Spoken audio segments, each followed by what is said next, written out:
بسم الله الرحمن الرحيم الحمد لله رب العالمين والصلاة والسلام على عبد الله ورسوله نبينا محمد وعلى آله وصحبه أجمعين. اللهم علمنا ما ينفعنا وانفعنا بما علمتنا وزدنا علما يا عزيز يا كريم. أما بعد. So we begin with the praise of Allah Azza wa Jalla by sending peace and blessings and salutations upon His Messenger Muhammad sallallahu alayhi wa sallam and upon his family and his companions.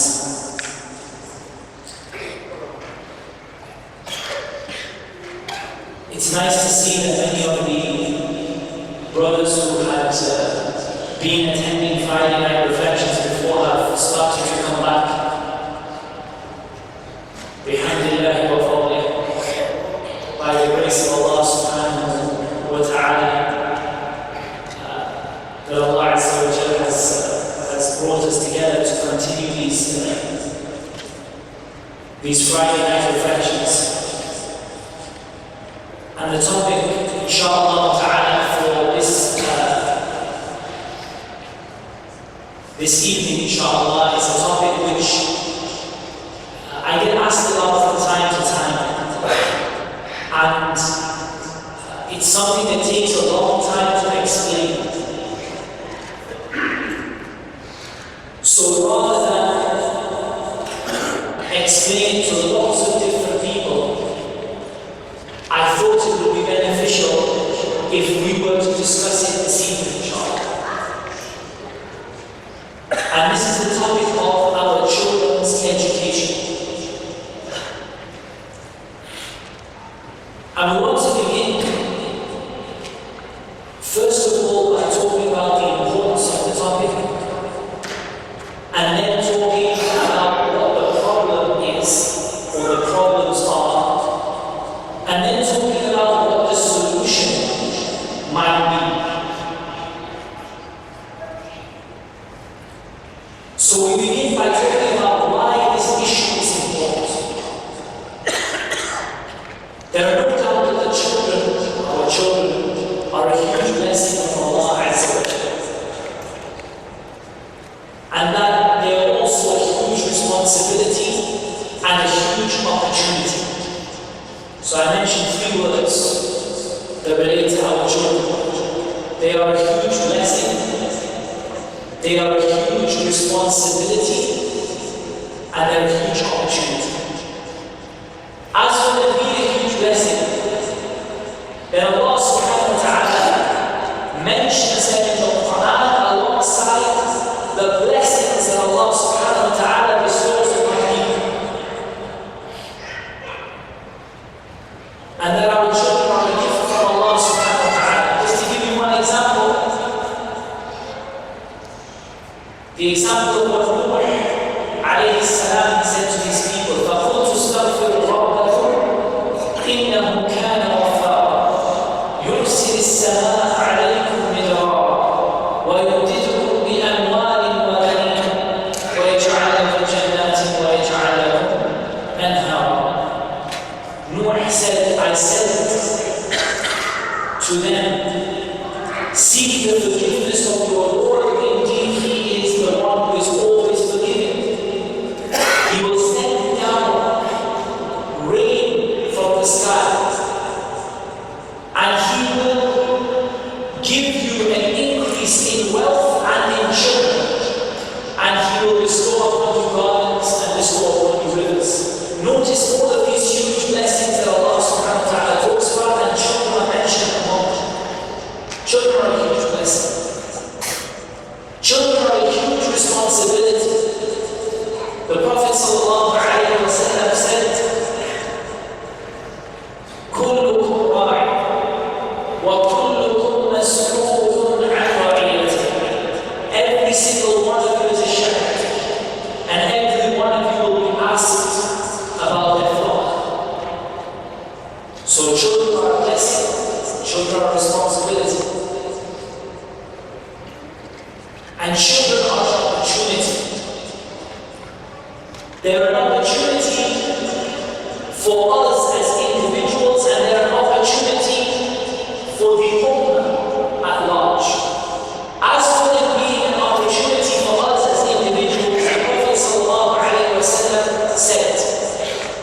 إذا مات ابن آدم انقطع عمله إلا من ثلاث أو كما قال صلى الله عليه وسلم. If or when the child of Adam dies, the children of man from the children of Adam dies, his deeds cease except for three things. And among those three things were وَلَدٌ صَالِحٌ يَدْعُو لَهُ, a pious child that makes dua for him. So our children are a huge investment. And I just want you to reflect on how much money and time and effort and hardship and emotional distress you go through during your child's life. You spend a huge amount of your time. You spend an absolutely huge amount of your energy, a huge amount of your problems come from things related to your children. Allah Azza wa Jalla described the wealth and the children that you have as a fitna. إِنَّمَا أَمْوَالُكُمْ وَأَوْلَادُكُمْ فِتْنَةٌ. All of this energy and all of this effort and all of this time for the sake of what? What do you hope to achieve from it? Ultimately, what you hope to achieve, or among the things you hope to achieve, وَوَلَدٌ صَالِحٌ يَدْعُو لَهُ, a pious child that will continue my good deeds after I die. People want to have children because they want to have a legacy, they want to leave something behind. If they're thinking in terms of the dunya, they want to leave behind their name and their lineage and their family and their traditions. But if they're thinking in terms of the akhirah, they want to leave behind good deeds that will continue. Sadaqatun jariyah that will continue.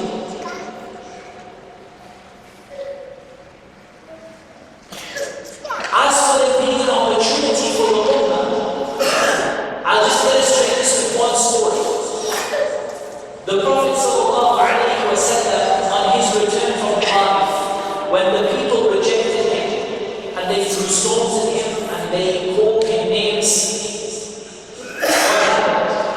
he was approached by the angel of the mountains, who told him that Allah subhanahu wa ta'ala had given him permission that he was to be given a choice.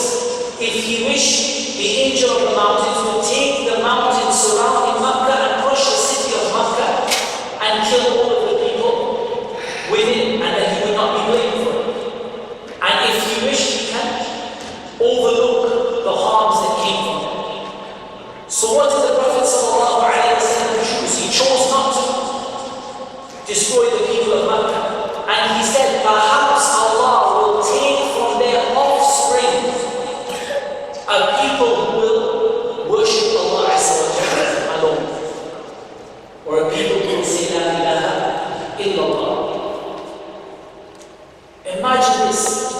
The whole of the city rejects the messages of Allah. They have so much corruption and worship of idols. But the hope is that something better will come from their children. And therefore your children are an opportunity for the future of the world, for the future of the ummah, for the future of Islam. Even if you are deficient, there is a hope that your children will be able to achieve something more than that which you achieved. So now we know why it's so important to take care of our children. We know that we're going to be asked on the Day of Judgment. None of us will be able to leave that place until we are asked about our responsibilities. And one of those responsibilities is our children. So if we have all of these things to bear in mind, then there's no doubt that our children have a particular place of importance in our lives, and especially when we think about the fact that our children can either be a huge benefit, a huge investment, a huge asset, but like any investment, they can also turn sour. Like when you invest in a business, it can make you millions, and he can lose you a large amount of money too. So your children, like this investment, they can gain you a lot. They can gain you so many good deeds that a person comes on the day of judgment and he says to Allah, where did all of this come from? And he's told that all of this came from his child. The good deeds that his child did, the dua that his children made for him, raised his rank in Jannah to such a degree that he sees all of these good deeds and he doesn't know where they come from. But likewise, the corruption of a person's children and the problems that they can cause can take a person far away from Islam. So it's extremely, extremely important that we deal with the topic of our children. And I've talked about it before. We've talked about tarbiyah, we've talked about other issues. But what we want to talk about today is the topic of education. Because education plays a massive role in the success of this investment that we make in our children versus the failure of it. A huge part of that is down to education. Massive part of that is down to our children's education. And there are two major problems that I want to address tonight that most people ask about. A lot of people say, how do we reconcile between the desire for us to have pious and upright children and the need for our children to have an education in terms of the worldly life? Lots of people ask this question. But what we want to address today are two of the major problems that people are suffering with their children's education today. And Allah, I feel that they are the biggest problems that we face. And we face them regardless of the type of school that our children go to. Although some schools are worse than others and some schools are better than others. And some systems are worse than others and some systems are better than others. These two problems are the heart of the issue. They are first of all the content and secondly the environment. So the content of what our children learn. That is dealing with issues in school where they learn things that are incompatible with Islam or things that will harm them in their religion. The content. And this could be learning about evolution. This could be learning about issues of intimacy at a young age, which is obviously a problem in many Western countries where they teach this to very young children. It could be learning about other religions. It could be learning things that distract them from the religion.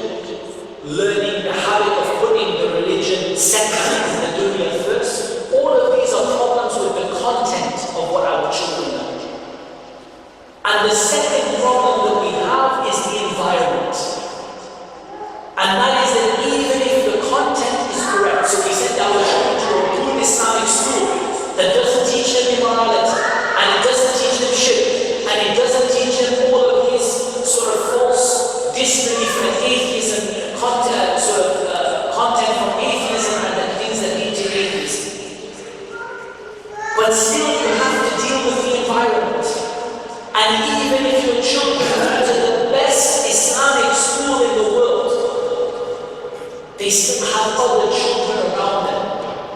They're still surrounded by other people, and those other people influence your children. Your teachers influence, or the children's teachers influence them. The children's friends influence them. The environment they are in influences them. So we have a problem of content, we have a problem of environment. This problem is greater or lesser in different systems, and I'm going to talk to you about some of the different systems that exist for teaching the children, sort of Islamic schools, homeschooling. We're going to talk about all these things tonight in the time. But one way or another, you have to deal with these problems in your child's life. You have to deal with the problem of the environment, you have to deal with the problem of the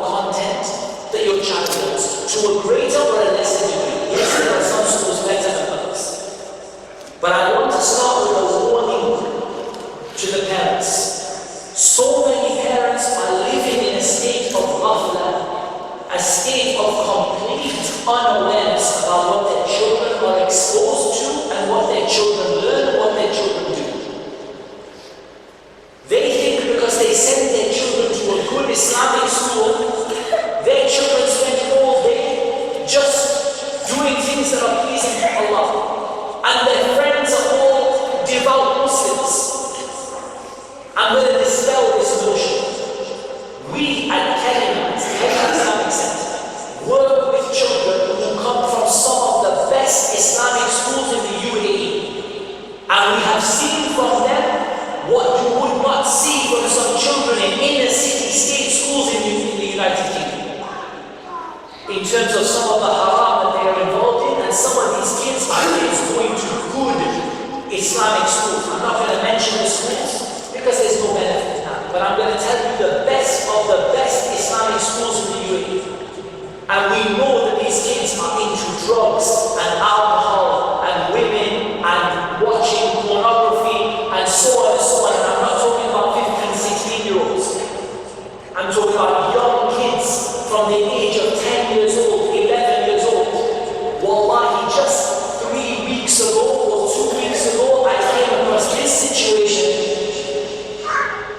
from a kid who's probably 12 years old and going to one of the best Islamic schools in the UAE. And I'm not going to mention too much about it except to say that that particular child was looking at extremely immoral content on his school iPad, laptop thing, tablet that he was given. We cannot live in this state of ghafla, of being so unaware that because I sent my child to a really good Islamic school, and that's the end of it. Reality is that children are children, and the shaitan is not willing to leave you or your family. Just because you go to a good Islamic school doesn't mean that your kids are not being exposed all of the time to haram. And I'm talking about young age. We're seeing kids 10 years old, 9 years old, 11 years old.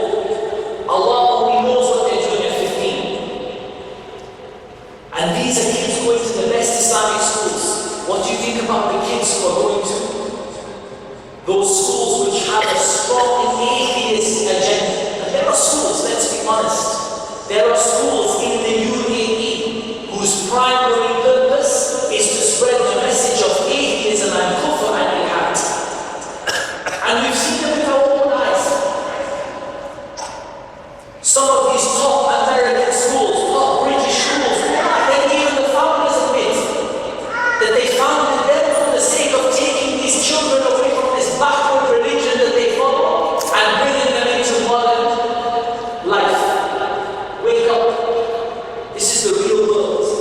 In Dubai, in the last 6 months, I have had to deal with somewhere between 5 and 10 cases of children who have become atheists. They have left their religion, they've gone to their parents and said, Mom and Dad, I don't believe in Allah and I'm not a Muslim anymore. In Dubai, not in Britain, not in the US, not in Canada, in Dubai.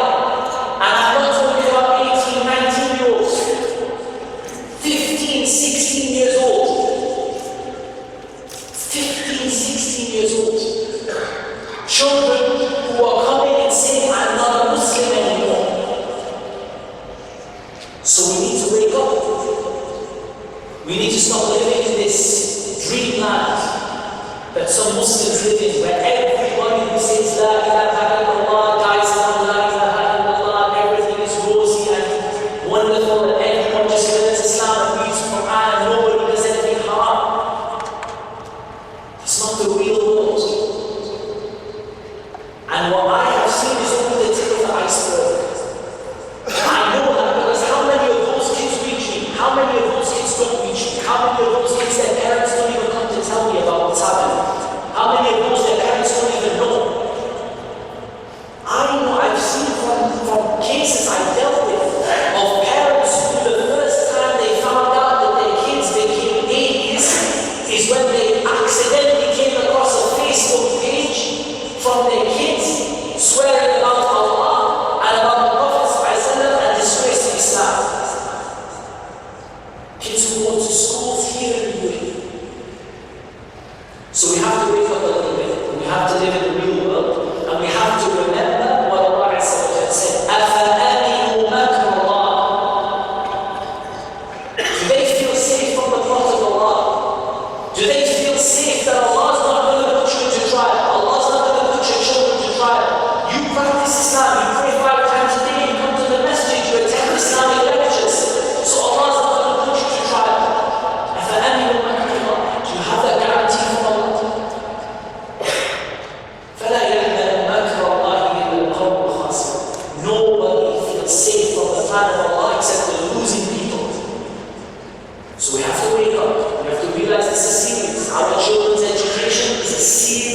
serious issue.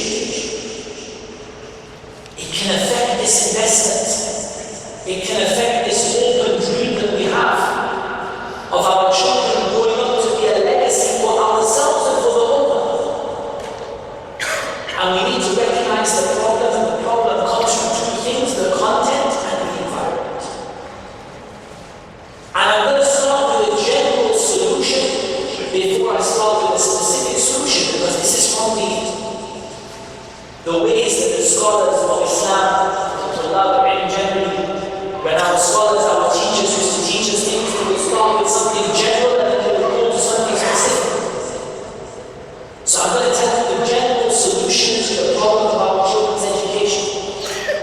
The general solution is really simple, and it's two words only: take control.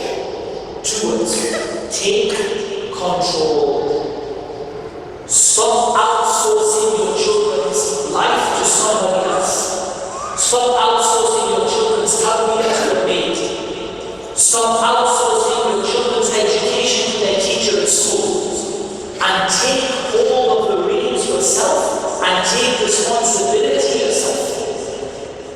Now that doesn't mean taking your children out of school, although I'm going to talk about homeschooling later on. Because not everybody can take their children out of school. But it means taking control. Too many people, we outsource our children's education, first of all, to the Shaitan via the television and YouTube and the internet. So we put our children like a babysitter. We switch on the TV and we sit our children in front of the TV and we allow the television to educate our children about what is halal and what is haram, about what is fun and what is not. We outsource our children's education to the television or the internet or whatever it is, the tablet or whatever it is. Everything your child picks up. And when do you think is the most dangerous time? How many of you in your head are thinking, well, the most dangerous time is when they're at college, because that's when they meet the girls? La wallah. The most dangerous time in your child's life are the early years. The time in the Havana, the time in the nursery, when your child is 2 years old, or 3 years old, or 4 years old. By the time they reach 5 years old, huge percentages of their outlook on life and their desires and their hopes and dreams and everything is formed already. So the first mistake we make is not at 5 years old. The first mistake we make is when we put our children in front of the TV at 2 years old. That's the first mistake we make. And that's the biggest loss at that time. Because those are the formative years. Those are the years where the majority of likes and dislikes and the majority of opinions are formed. Even if they're not, it's not on an educated level, it's not complex thoughts. But complex thoughts are built upon simple thoughts. And those simple likes and dislikes are formed at a very young age. So we have to be careful about that. Then we outsource our children's education to either, like a maid or whatever it is, somebody in the house or another family member, a grandparent or whatever, just, as long as we don't have to do it, somebody else. Or as a father, if we're talking to the brothers, a lot of us outsource our children's education to our wives. Now admittedly, the wife is definitely better than the maid, but ultimately, it's still a problem that we're outsourcing. We don't have control. We don't know what our children are doing. We don't know what they're learning. We don't know what they like, what they don't like. We don't even see them except for a few hours a week. This is another problem. Then we send them to school, and this is the time when we really let them go. We send them to school and we entrust them to the school. We don't learn we don't know what they're learning. We don't take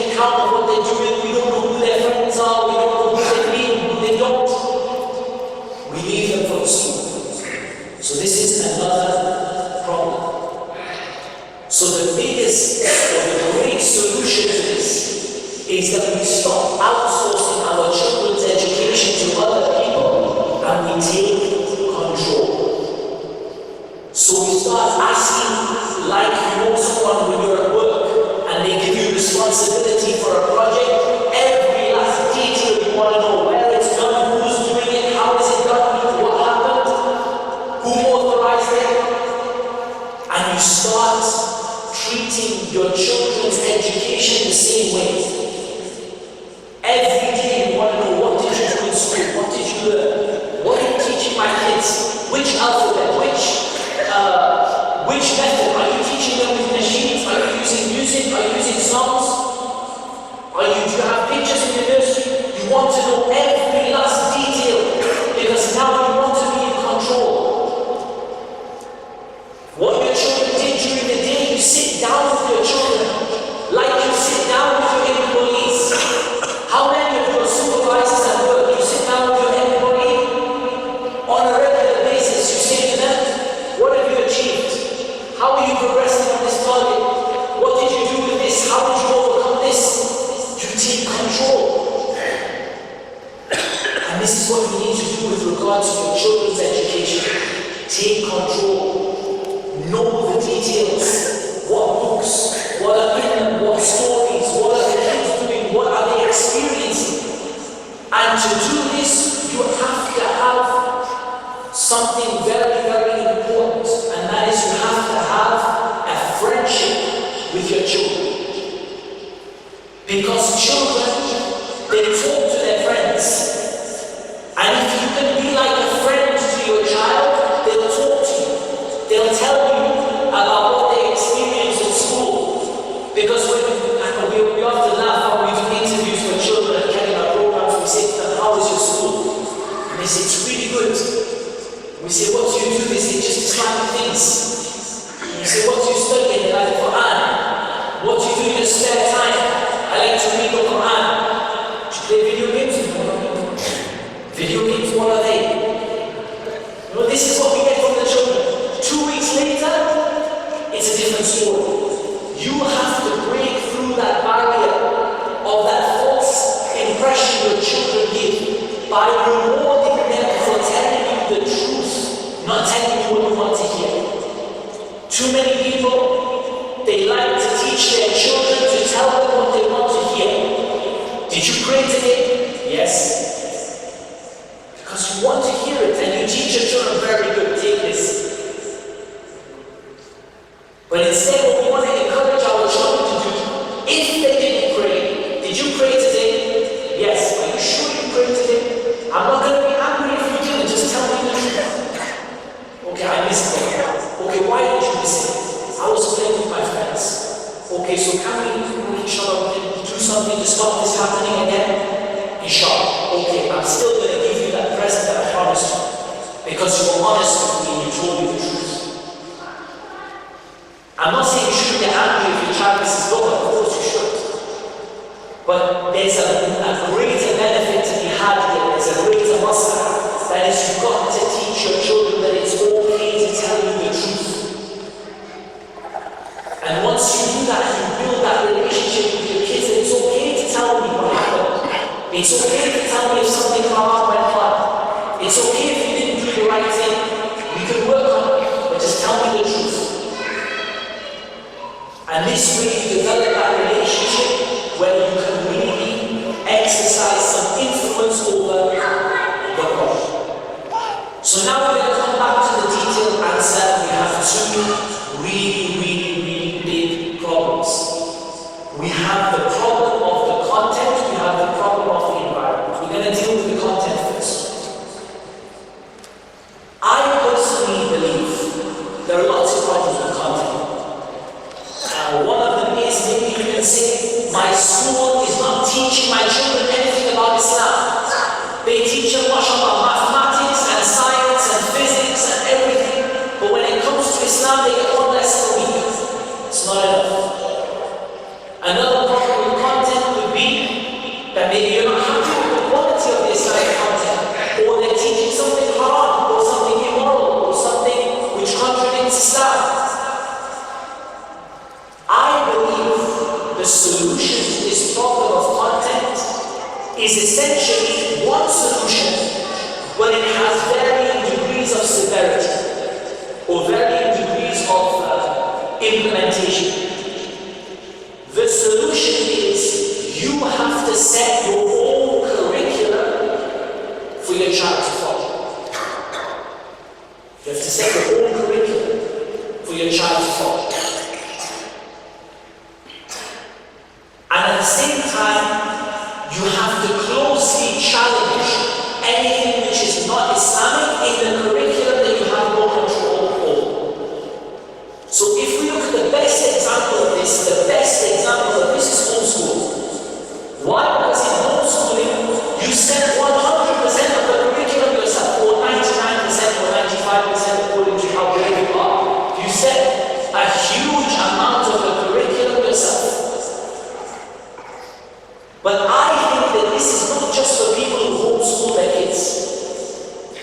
I think everybody needs to go and sit down and say, okay, forget what my school is teaching my child. What do I want to teach my child? Islamically, in the dunya, maybe you've got a skill you want to pass on to your child. Maybe you think there's a great market in IT security coming up in the next 25 years and I really want my child to learn that and the school is not going to teach them. Maybe you just want to teach them about the deen. But you've got to stop saying that my syllabus, my school, American curriculum, school in Sharjah, they're the ones who are setting what my children learn. Forget it. Who cares what they're teaching your children? Now let's take control for yourself. Put a curriculum for yourself and say, okay, fair enough, the school is the school, I can't change that. I can maybe move them around, I can look for a school that's closer to what I teach, but ultimately it's never going to be perfect. But what I'm going to do now is I'm going to put my own curriculum for my child to follow. And I'm going to start taking an effort to teach them what is in that curriculum. And Islam is the most important example of that. There's no school that I know of here that has a good quality Islamic curriculum for children that I would say is adequate. Some of them are good, like 70%, 60%. Some of them are terrible, not even 1%. But none of them are perfect. To get that, you've got to work on yourself. Put yourself the curriculum you want your child to follow. And a lot of the girls are asking me, we're thinking about homeschooling our children, and how do we start? You start homeschooling your children the same way. Don't take them out of school. Start on a weekend or on a holiday break just by starting to teach them yourself. Or starting to add supplementary work. You know, I don't want you to learn like this, I want you to learn like this. Start look on the internet, homeschooling websites and forums. Even if you're not going to take your children out of school, doesn't matter. But you start getting control. You start saying, instead of I'm just following what the school teaches, now I'm the one setting what my children do. Now that has another half, because sometimes the school is going to ruin your plan. And they're going to give your child some stuff that you don't want to give your child. So that's okay, you have to just challenge it. You have to say, what did you learn in school today? Well, we learned that we all came from monkeys. There was a monkey and then it became a little bit less of a wet monkey and then more straight and then it became a human being. You have to be able to challenge that. You're going to find it. Look, if they go to any school apart from a very Islamic school, you're going to get told that in biology. You have to challenge it. You have to research it yourself. Say, come on, okay, let's sit down, let's research this. Is there any proof for this? Is there any scientific evidence that this is true? You find that there's none at all. Not even a bit, not even a fossil. Nothing. But instead what we find is a lot of clever pictures and a lot of clever marketing to make people believe that this is the truth. We have to challenge our kids, we have to teach our children. So I think it's incredibly important that when I say take control, I mean really take control. Put yourself down the curriculum. Now what I did with my kids, I decided to homeschool my eldest child at the beginning. And he was in the state school in England for a year. He was homeschooled in the beginning of his life, then he went to the state school for 1 year. And I saw the effect of that school upon him. In his prayers, in his friends, in his deen, and he was only maybe 7, I don't know, was he 7 years old, something like that, I can't remember, but approximately 6 years old, 7 years old, and I saw it in him. So I said, I'm going to have to make a change. But I can't homeschool him in one day. I can't just take him out of school and let them just, all the kids go mad in the house and then let him graduate with no grades. So what am I going to do? I'm going to take control. So I'm going to start putting down a curriculum I'm going to follow. I quite like the British national curriculum. It's okay. It has a lot of, if you get rid of all that stuff that's Islamically incompatible, the curriculum is good. So I said, I'm going to base it on this curriculum. I'm going to base his education on the British national curriculum. But all I'm going to do is I'm going to start reading this curriculum. And I'm going to start ticking the boxes when he knows it or he doesn't know it. And I'm going to start challenging the areas that they're teaching that I feel are not compatible with Islam.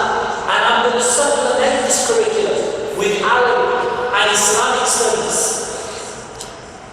And I'm going to get a curriculum for those.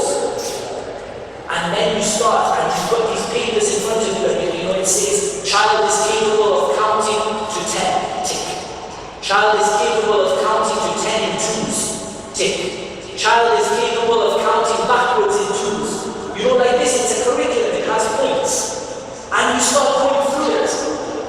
And someone might say, well, my school teaches this, what's the point?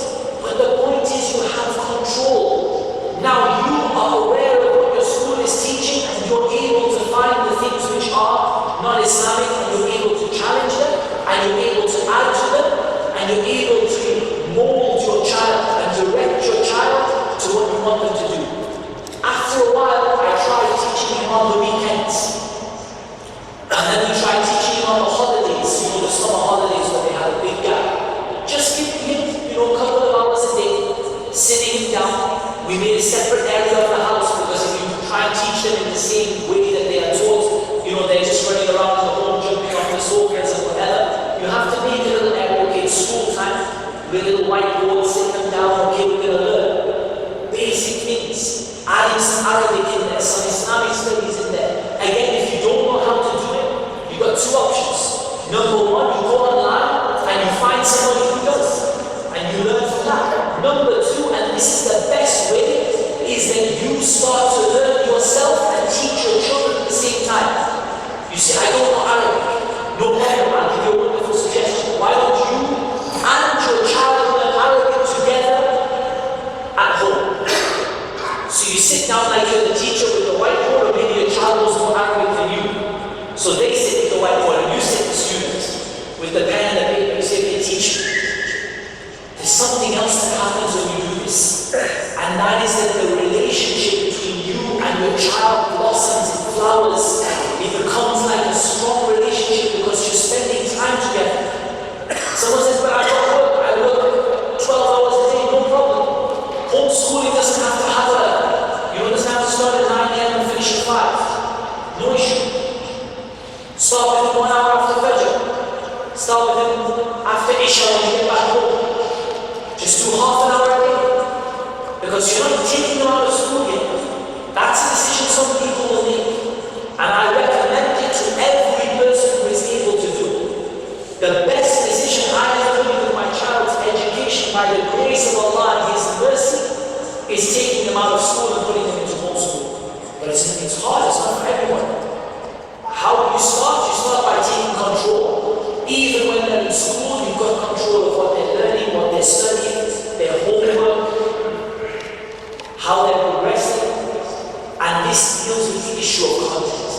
In two ways. Number one, you set your own content, and if you go online, there are literally thousands of websites. I used to go on a couple, I used to pay like $5 a month and get all worksheets, curriculum, classroom lessons, lesson plans, everything printed, ready to go. The only thing I bought was a new printer. And then start taking control of this, of my kids' education. Then when it came to my daughter, she was homeschooled from the beginning because we already had the experience of one. But even if you don't homeschool them, at least even if you just spend an hour or 2 hours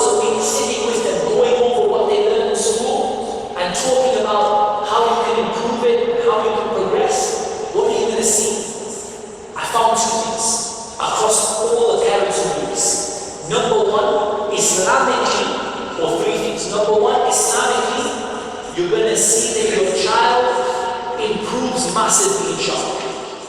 Number two, academically, and this is where the shock is, academically, you will see your child improve.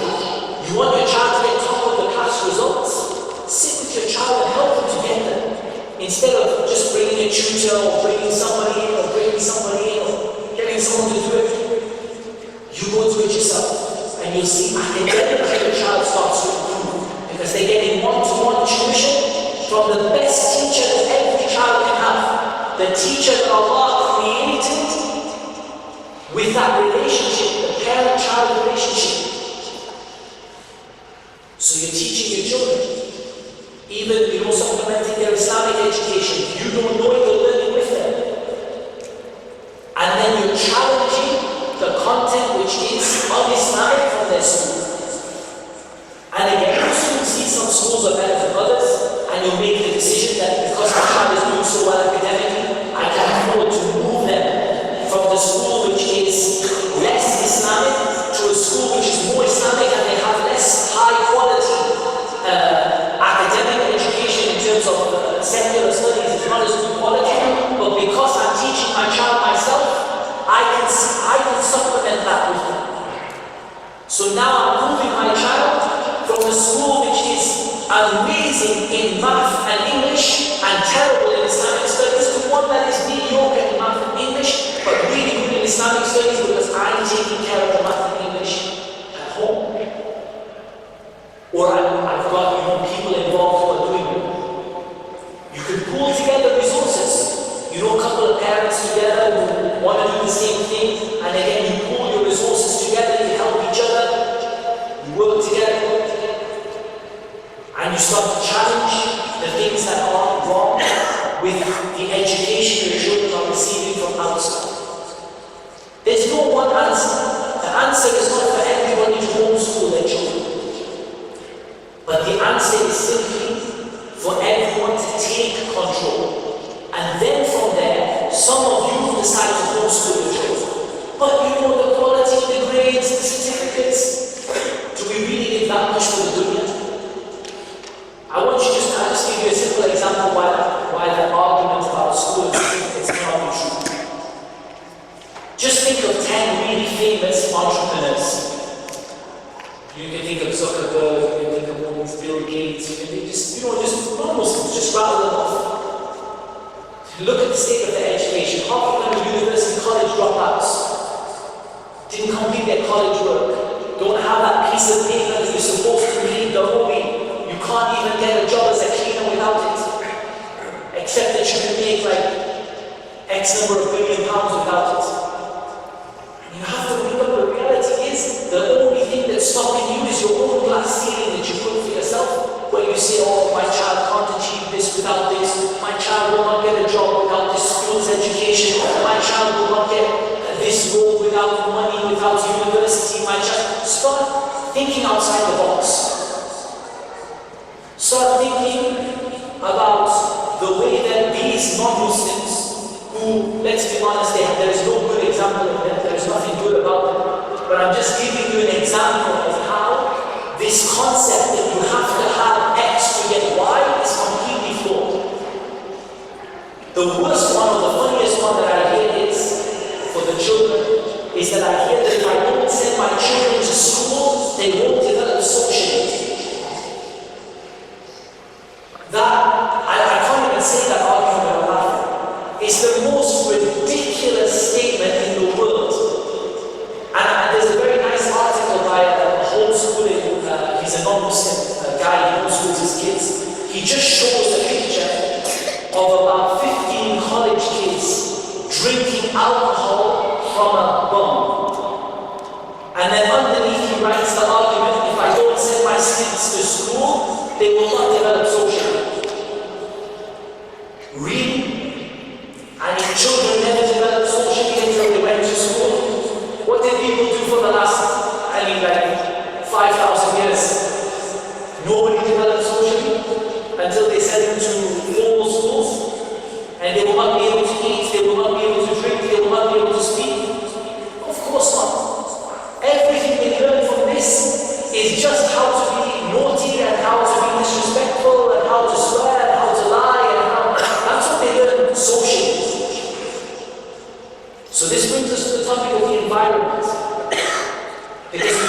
the issue of the content, and now we have to deal with the issue of the environment. But I just want to emphasize this point, that if you're going to succeed with your child's education, you have to be willing to challenge the status quo. You have to be willing to say, what if I did it another way? If you're just going to follow everyone else like a sheep, then to be honest, you're going to end up with the same result as everybody else. You have to be willing to say, what if I didn't send my child to school? What if I moved my child to an Islamic school? What if I taught my child English at home? What if I didn't have a tutor and instead I spent 2 hours a week with my children? What if my children didn't go to university and instead I taught them a practical skill? I'm not saying you should do that. I'm just saying that you should stop thinking like everybody else thinks and start thinking outside of the box. What if I did this different? What if I didn't follow what everybody else does? And you'll be surprised at the answers you might find. You might sit like on the other side of the fence sitting there thinking, Wallahi, I should have done this ages ago. But you have to be willing to ask yourself questions that other people don't ask themselves. And of course that obviously means that all the relatives, the family are saying you're insane. You know, why are you doing this? You know, your child needs to do this and needs to do that. You need to think outside the box. You need to challenge the norm and the stereotypes and think about doing things differently. And only then, with the tawfiq of Allah, you'll be able to solve this problem that destroys so many people. So we solved the issue of the content. Now we have the issue of the environment. Now some people might rightly make the argument that the environment is something you can never really get away from, and it is nowhere that has a perfect environment, and that's true. Not even when you're homeschooling your kids, even though this is the best environment because you're in complete control, but still they have siblings, they have cousins, they have neighbors, they have, you still got to understand that the environment is going to influence your children. And I've got a few solutions to this. Number one, put the odds in their favor, give them the best possible opportunity with the help of Allah. Some people, they put their children into the worst possible environment and then they say, why is it that my child went astray?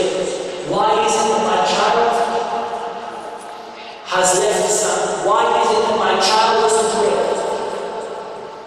You still put your child in that environment.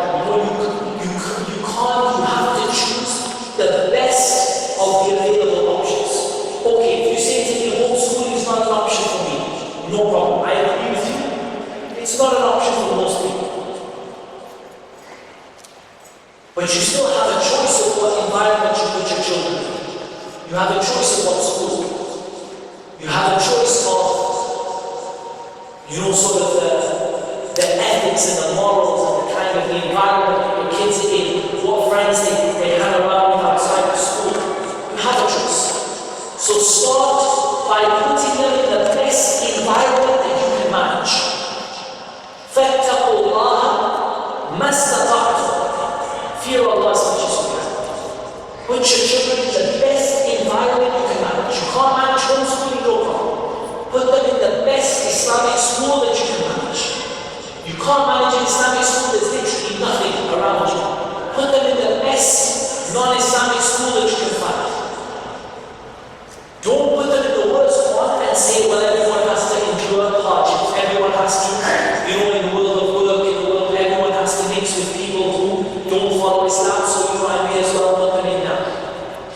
This is a very, very foolish argument. Give them the best that you can to stop them. Number two, we mentioned this before, don't be naive. Don't presume because they're homeschooled, they're not doing something haram, or because they are in a good Islamic school, they're not doing something haram. Don't be naive. Our children are using many things. Wallahi, and I consider myself to be very good with technology. Like I'm up to date with technology. But still, these kids are using like hundreds of apps that are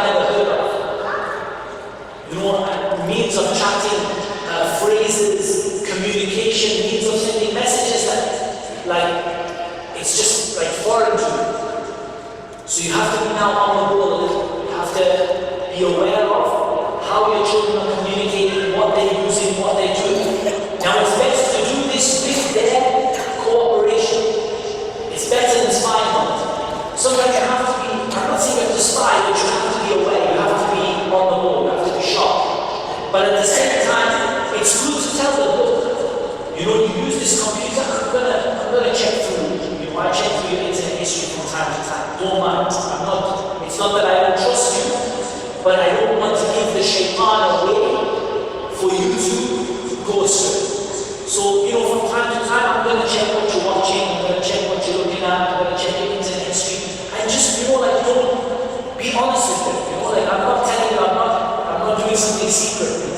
I'm just telling you that this is what we're gonna do. Have the computer and the phone in the living room where everybody can see what's being done. Because again, most of the problems I've seen on the technology side of the kids, the environment stuff, has been through, they've got access to a tablet in their bedroom, they've got access to a tablet, you know, places where they can be alone. This is a problem. So you don't be naive. Don't presume because you know the way they used to do things, used to pass paper notes in class, things have gone from there. There are a lot of things that our kids use to communicate, things that our kids get exposed to. Again, with regard to, let's call it immorality, not nice things, haram, sort of called fahisha, moral, filthy things. Don't presume because my kid is only 11, they haven't seen anything. Don't presume because my kid doesn't stare at women in the street, he hasn't seen anything. It starts at that age, and then when they reach puberty, it gets worse. So again, don't be naive about the environment. Presume the worst, and then find a solution for it. Number 3, with regard to the environment. Control the environments that you do have some authority over. So you might not have authority over who your child mixes with at school, but you definitely have authority over who your child mixes with at home. So if you can't change their friends at school, you can definitely influence their friends at home. When you do that, then you start to see that this can have a knock-on effect in the environment of school. Some parents, again, they're very defeatist. They turn around and they say, I can't control who my children are friends with at school, so I'm not going to do it at home. Let them go out with who they want at home, let them go out with who they want at school. If you can't achieve 100%, at least achieve 50, at least achieve 60. So control, influence what you can. The next point, with regard to the environment, talk to your children about what they experience and be honest with them. Talk to them about what you used to experience at school. Talk to them when you get into a situation which is not very good. Maybe you're out in the hall, there's something inappropriate on a billboard. You know, like, use the issue to sort of say, look, stop for a while. We should lower our gaze to these kinds of things, and this is not right for a Muslim. And, you know, look at how this is. I bet you see this kind of stuff in school, and you open the issue with you. Because if you don't start talking to them, you're never going to know what the problem really is and what the situation is. Encourage them to be honest and teach them the value of fearing Allah rather than fearing you. Too many parents bring their children up to fear them. They bring their children up to fear them. Meaning, don't do that, your dad might catch you. Don't do that, your mom might see. Don't do that, your dad might beat you up. But that's teaching them to fear you and not teaching them to fear Allah as such. So it's extremely important that you try to encourage them with tarbiyah, with teaching, with Islam, to fear Allah, not to fear you. And that's not an easy thing to do. That's an easy thing to say and a hard thing to do, but it should be an aspiration that you have. That it's not like, don't do that, your dad might catch you. Yes, don't do that, Allah might punish you. And it's also down to the role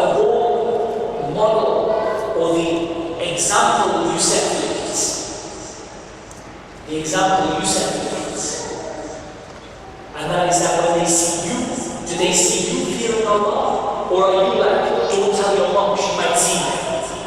If you're teaching your kids, that don't tell your mom about this, don't tell your mom about that, because she might get angry with me. You're teaching your kids to fear people instead of Allah. That's an important point. And another point which I think is extremely important about the environment is that if you feel that you don't have that relationship with your children, put your children in contact with people who do. Might be a family member, like your brother maybe, their uncle, or their Islamic teacher or whatever. But you give your children people they can confide in and talk to. So the hope is that even if they don't talk to you about the problem, they're going to talk to someone else with good advice. And you can say that to me. You can say, look, if you feel you ever can't talk to me, just go and see Tim. For example, you can go and talk to him. It's okay. If you feel you can't talk to me, you can talk to him. And you won't have to say it's alright. So you give them other options. It might be an uncle, it might be an Islamic center, it might be. But you give them options. And I think the thing that you see with regard to this issue of education is make the best of what you have. Yes, it's not great that our schools are very weak in Islam. It's not great that our schools are often giving the opposite idea of Islam to our children. It's not great that we can't take them out of school. It's not great that we can't control their friends. But there's lots that we can do. Not everything in this talk will work for everyone. Some of you will listen and say, that suggestion, I can't do it. And I'm okay with that. I don't want you to think that 100%. I just want you to start thinking about what you can do. And what you'll see is, if you see the glass is half full instead of half empty, you're going to see there's lots of things you can do to improve the situation. There's lots of very small changes you can make which will instantly improve. And you also see the situation of what the importance of planning. When do you start planning? As soon as you know you're going to have a child. As soon as your wife comes back and says, I think I'm pregnant. That's the time to start planning. Right? How are we going to educate our children? What schools are we going to send them to? How are we going to mitigate some of these negative issues that exist? Lots and lots of things that you can do. I'm a big fan of homeschooling. I'm a massive fan of homeschooling. But I also know that it's not for everybody. Not everybody can do it. But I know that everybody can take control of what their children are learning. Everyone can start to ask their kids and talk to them and challenge what they learn. But to do that, you've got to spend time with them. Everybody can be more of an active parent instead of a passive parent. Someone who is involved in what their kids are doing every day. Someone who talks to them.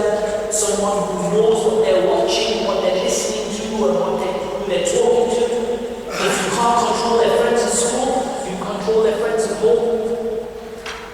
And through this process, when you're striving for the sake of Allah, Allah helps, opens a door for you to be able to do things that you wouldn't imagine. And so this is, I guess, a topic which I feel is extremely important. I don't just think it's important for us here in UAE. I think it's important for every single Muslim in the world. Because all of us, more or less, the vast majority of us have children, or are thinking of having children, or trying to have children. And it's a problem in almost every country in the world bar none. So we have to start coming up with unique solutions. We can't wait until they open the perfect Islamic school next door to my house with amazing teachers and amazing children where nobody does anything except that which pleases Allah. This utopia is not going to happen. So you can't keep waiting for it. It's going to be maybe next year, maybe next year. Make the best of what you have. Plan for it, think about it. Listen to your children. Spend time with them. Learn from them. Teach them.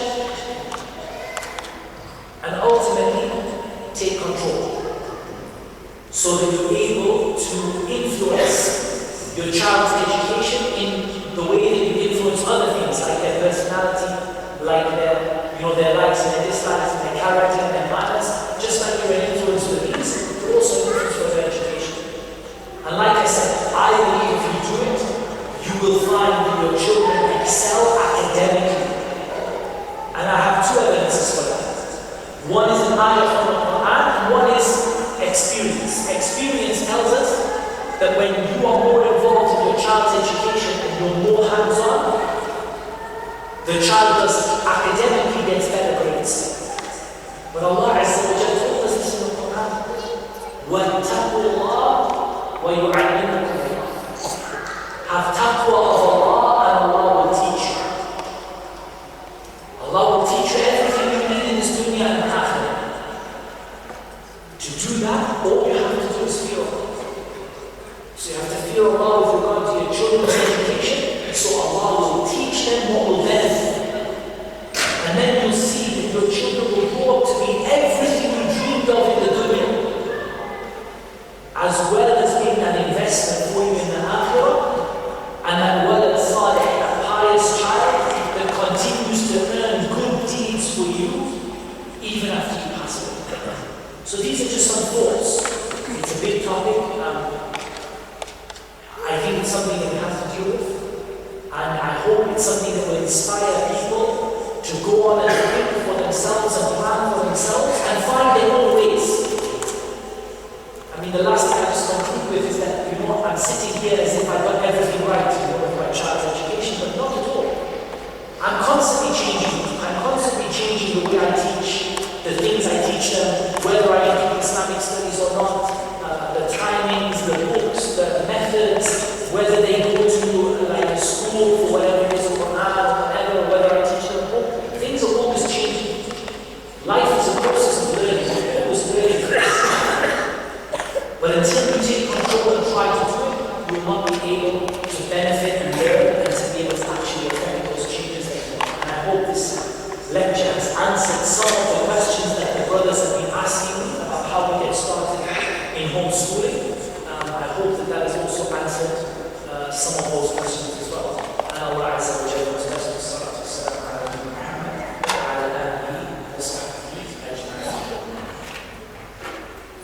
I think we'll take a few questions from the group because it might be. I don't normally do it for finite reflections, but here I think this topic might work well. People might have some interesting questions from this time. When you talked about issue of certificates for the environment that we live in today, where you can only progress when you have certain things in place, right? So for example, I'll just bring this random examples. If your child wants to be a pilot, it's not possible, as far as I know, for any parent to teach techniques such a skill.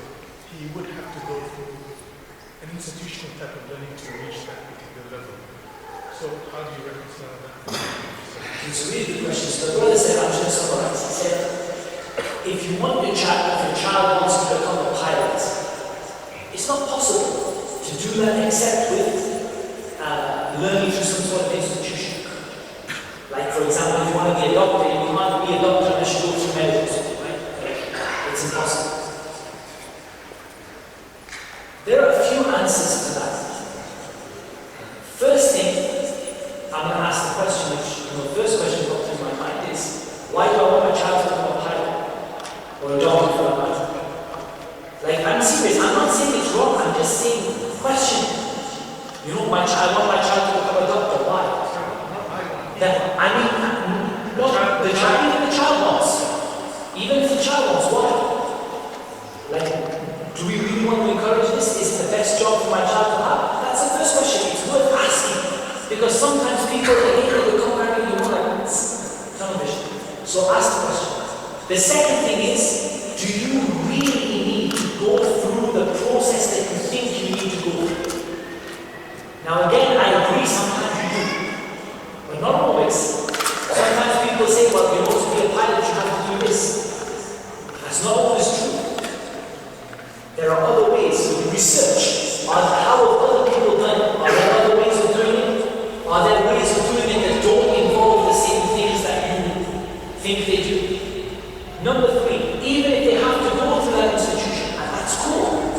but at least look at how you can minimize the problems that you're going to have. So for example, I'm not against my children going to university if that's ultimately what they want to do, but I don't need to send them to school right now, because the way the British system works is that you get the same certificate from homeschooling as you get from school. There's no difference between the two certificates.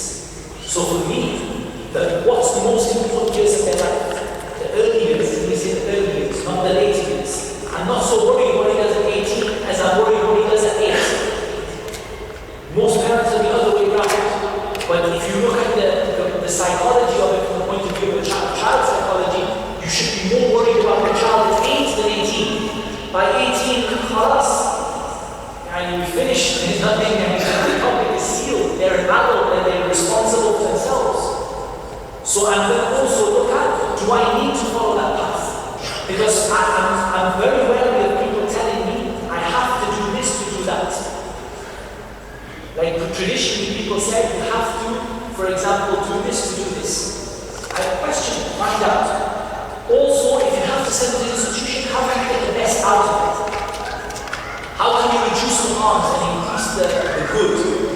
For example, could they go part-time to this university, or could they study from a distance where they don't have to be there every day mixing with the people and picking up the haram? For example, are there some institutions that are better than others? Could they learn to be a pilot in the UAE, which might be better than America, for example? Or could they learn in a place in America which is better than another place in America? For example, you start questioning, you start asking, instead of, just taking it on board. And you start looking at how I can get the best out of that situation. And then about the skills of being a pilot, for example. Okay, flying a plane is something very specific, but it's based on maths. It's based on, that you have to have good quality, you have to have good skills in maths, you have to have good skills in various, branches of it, probably, geometry and all of these other things, and you have to be able to problem solve, you have to be able to work under pressure, and all of these other things that they say you have to be a pilot.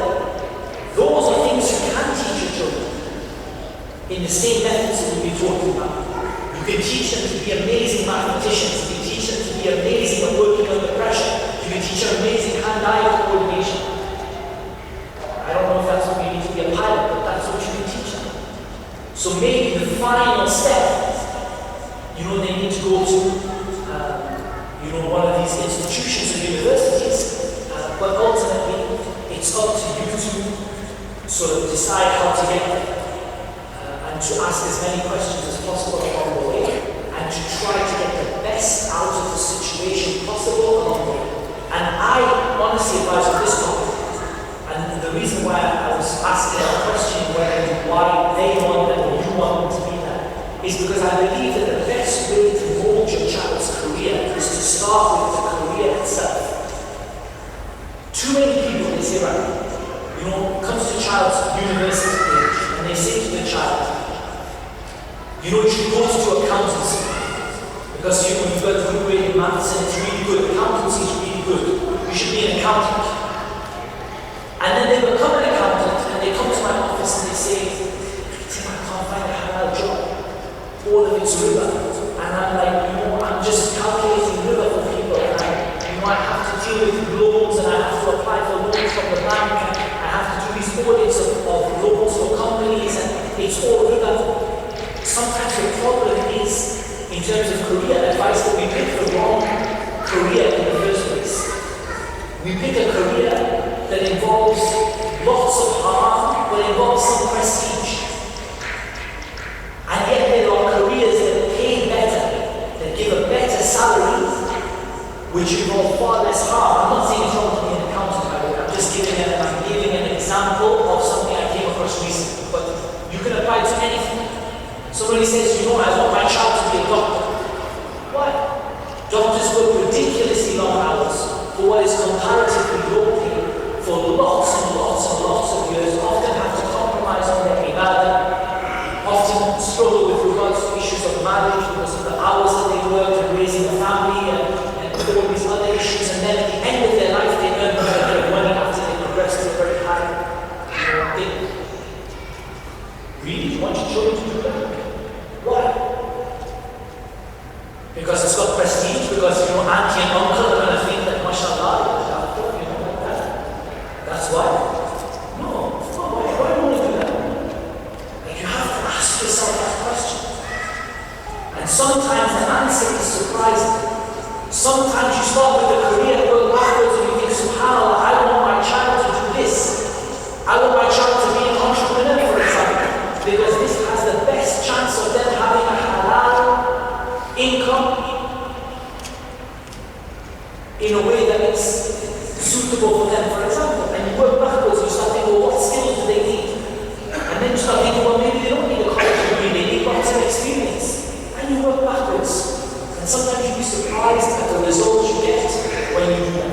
Yes, there are certain core skills like English and maths and science. These are certain core skills in every field. You need it in almost every field. But after that, when your child talks about career, be sensible. Yeah, it's about how much you earn, but it's also about the risk being halal. Work backwards. Think about what it is that you want your children to do and be a bit intelligent about it.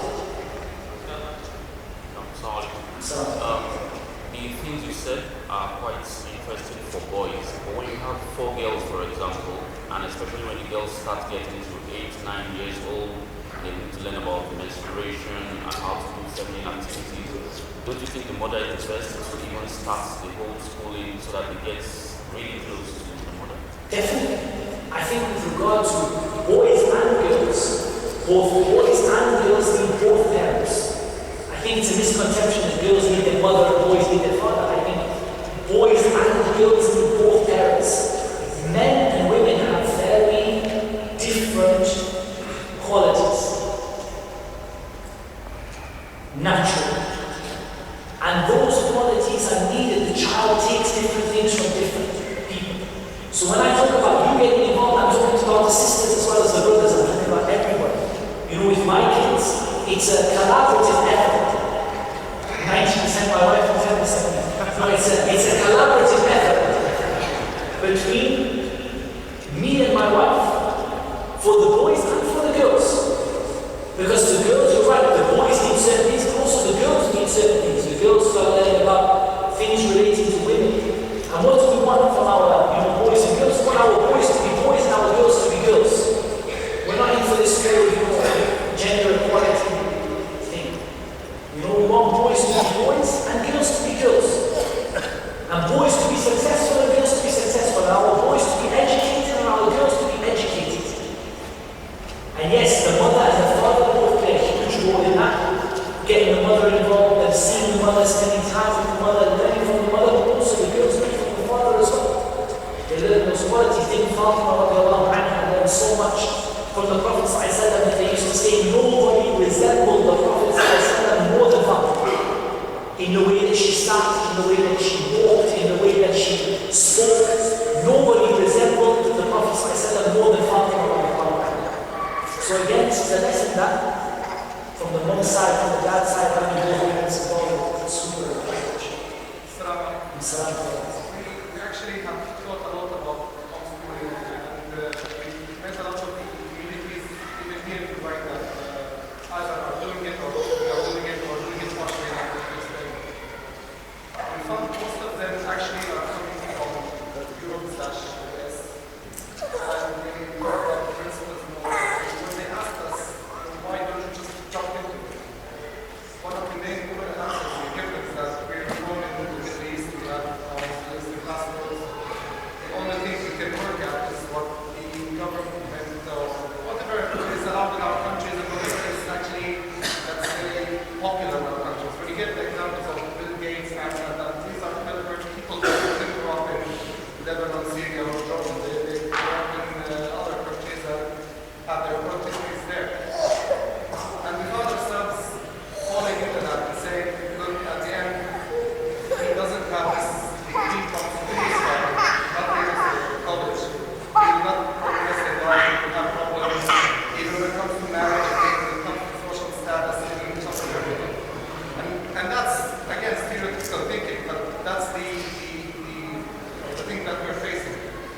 how can you advise them against such thoughts?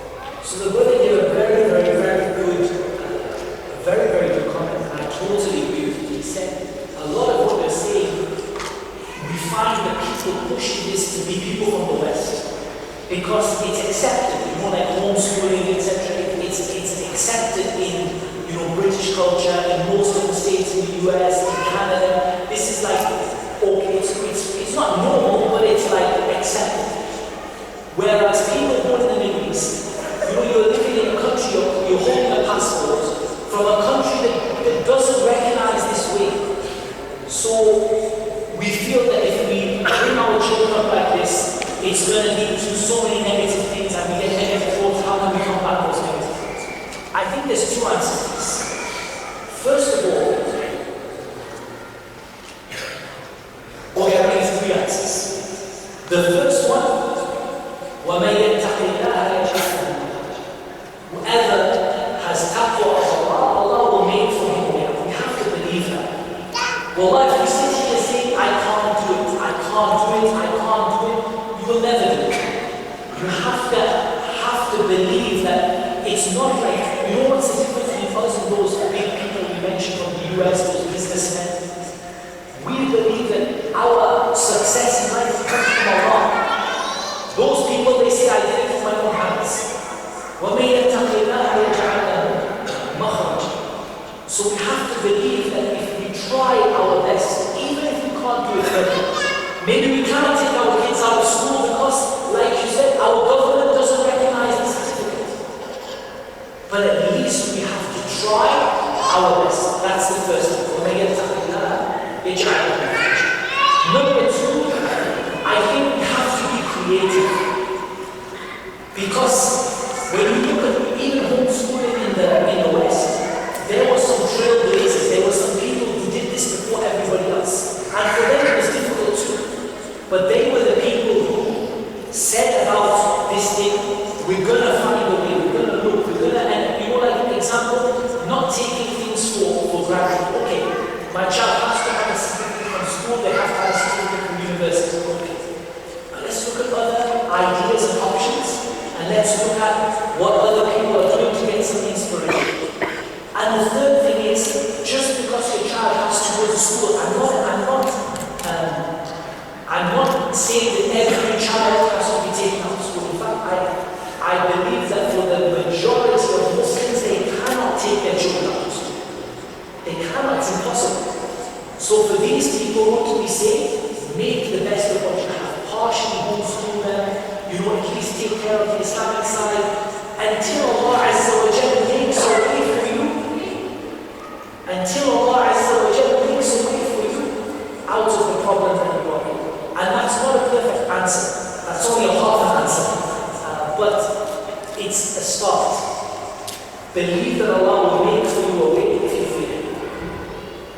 Look for opportunities and don't just resign yourself to whatever else is doing. Look for opportunities because you'll be shocked how many opportunities there are if you look for it. And number three, even if you can't do 100%, فَاتَّقُوا اللَّهَ مَا اسْتَطَعْتُمْ. Fear Allah as much as you can. If you can't do 100%, okay, so do 50%. If you can't do 50%, do 20%. If you can't do 20%, do 10%. فَاتَّقُوا اللَّهَ مَا اسْتَطَعْتُمْ. And I really believe that if we all took care of our children's education, even if we sent them to the worst state school in the world, it would still be better than if we were in a state of unawareness and we were just leaving them and we don't know what they're studying, and we don't know how to take control of it. So sometimes it is very hard. And that's why I'm not one of those people who believes that everybody has to homeschool their children, but I just believe that everybody has to take control, to do their best to be able to get the most out of the circumstances they're in, and never close their mind to the opportunities that might present themselves one way or another. Can you recommend some of the... Can you recommend some of the homeschooling institutes or websites you have experienced as per your experience, number one? And number two, their certificates, will they be accepted by the government or the institutes over here? Okay, the way these websites work, and maybe I'm a YouTube video, I'll just post them. But these websites, the way they work is, they just provide you a curriculum. They don't certify your children. They don't give them a grade. The grades come from the country that you are in. And now, in the UK, you can submit your child as an external candidate. That means that basically the child sits the exam in the school, like the other children do, but they don't attend the school. In the Middle East, this is sometimes called intisab. But intisab has a lesser standard in many places in the Middle East. And you can say it's like a very low standard. And in Muhammad, the one who attends the school gets a high quality certificate. But in the UK, in the US, and other countries, there's no difference between the certificate that you get. So you teach your child yourself, and then you send them to their school for the exams. Now, I'm not an expert on how this works for every country. I know the UK because that's like where I'm from. But I don't know how it works for other countries. Some countries it's not possible. Some countries might accept foreign students as an external candidate. So for example, check it out. Is it possible for me to send my child with let's say with a British passport to a school in the US to do this exam? I don't know, it's possible. It's worth thinking about. Or a school in Sweden, or a school in France, or a school, these are the questions you have to ask. These websites, they provide you curriculum, they provide you worksheets, they provide you lesson plans, they teach you how to teach your children, but they don't examine your children and they don't give them certificates. You have to do that through the country that you are either from, or the country that you're living in, or the country, a third-party country which accepts foreign students as, whatever you can find with it. Islam. I want to know if it's appropriate to start homeschooling and go on until a certain age or a certain grade and then put them into a normal curriculum. The question is not from the acceptability of the school or the curriculum that they would accept the student at a later stage, but is it appropriate to experiment something like this? Very, very good question. Is it appropriate to homeschool my child and then later on put them into a regular school? For me, I'll be honest with you, all options are open. If you're going to do this, you've got to have every option on the table. You can't be a person who says, look, I'm a purist, I homeschool my children, I don't send them to school, I don't give them exams. Like you get some of these purist homeschoolers who want to, I don't give them exams, I don't want them to touch the education system, I don't want them. That's not practical in the world, especially if the brother was talking about in different countries. It's just not practical. So maybe if you say, look, my country, the last age they will accept my child to enter school is 12 years old. So I'm going to homeschool my child until then, and then put them in school at that time. That has dangers, of course, because you're taking them from a very good environment to a very bad one very quickly. But at the end of the day, every option has to be on the cards. For me, what I've learned from this, and from helping parents who do it, is I've learned there is no one answer. What fits you doesn't fit the brother, what fits him doesn't fit you. You have to keep every option on the table. And if that means you homeschool them for a year and send them to school for a year, if that's what works for your child, for your country, for your certificate that you want for them, then that's something that you can think about. It has its dangers. But then again, so does putting them in school from beginning to end also. So ultimately, for me, nothing is off the table. Everything is an option. Putting them in school and taking them out, putting them in, taking them out for a year and sending them to the TVs, and then putting them back in. All of these are options, but you have to learn the pros and cons and what the positives and negatives might be, and then adjust them for your child and your circumstances. Okay, I think we'll wrap up there. Guys, shall we get it? I'll take the last question and then you guys can capture on that. Yeah? They're delaying their children. They're delaying. Someone proposed a girl, they say she's no. Why you want to get married? 20, they say they're delaying their children. Marriage is a whole different topic. In terms of, we need a whole lecture to talk about it. But it's important that parents, I'll just make this comment, it's important that parents are in touch with their children. You know, our children, 20 years old, 22 years old, they need to get married. And they're telling you they need to get married, but you're not tuned into the signal until they end up doing something which is haram and it upsets you and it upsets them. So it's important with regard to your children that you're in tune. What are they experiencing? What are they feeling? What are they going through? Talk to them about marriage. You know, even if you feel my child is not suitable for them to marry now, maybe they're 16, 17, you think it's not suitable for them, but at least talk to them, say, you know what it is, I'm in favor of you getting married, really, don't worry. But now it's a little bit dirty, but why would we do this? You focus on this and you focus on your college.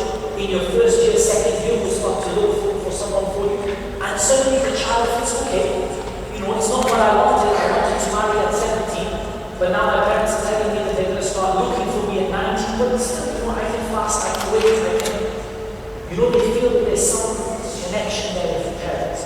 But the difficulty is when the parent says no. When you finish your PhD and you know, you get your job, then you can get married. When you have your own house, you can get married. When you have, this creates a big problem. So it's about like the parents working with the children and the children working with the parents as well. Allah knows best. So we'll wrap up there, guys.